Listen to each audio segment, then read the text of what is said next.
కొన్ని రకాల పిండి వంటలు భుజించినట్లయితే కామానికి సంబంధించిన ఆలోచనలు ఎక్కువ అవుతాయి. కొందరికైతే సాధారణమైన ఆలోచనలు ఉంటాయి, కానీ ఆ ఎనర్జీని బూస్ట్ చేయడం కోసం ఇలాంటి పిండి వంటలవి పెడుతుంటారు. కానీ ఇప్పుడు మనం భుజిస్తున్నటువంటి ఆహార పదార్థాలు, నిత్య జీవితంలో మనం భుజిస్తున్నటువంటి ఆహార పదార్థాలలో విషం కలిసి ఉంది కదూ. మన ఆహార పదార్థాలలో దుకాణం నుంచి కొనే వస్తువుల్లో చాలా విషం ఉంది. ఆహార రూపేణా మనం డైలీ విషాన్ని తింటూ ఉంటాం. వాయువు, మనం శ్వాసించే వాయువు ద్వారా చాలా ఎక్కువ పొల్యూషన్, అది కూడా విషమే కదా.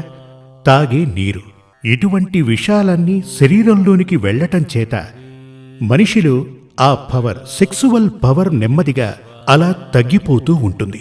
అందుచేతనే రకరకాల చికిత్సలు, మీరు పేపర్లో చూస్తే రకరకాల యాడ్స్ అవి వస్తుంటాయి. అప్పుడు మగతనం తక్కువగా ఉండటం మొదటిది అయితే, ఇక రెండవది, ఈ మెటీరియల్ లైఫ్లో చాలా ఫాస్ట్గా పరిగెడుతున్నాడు మనిషి.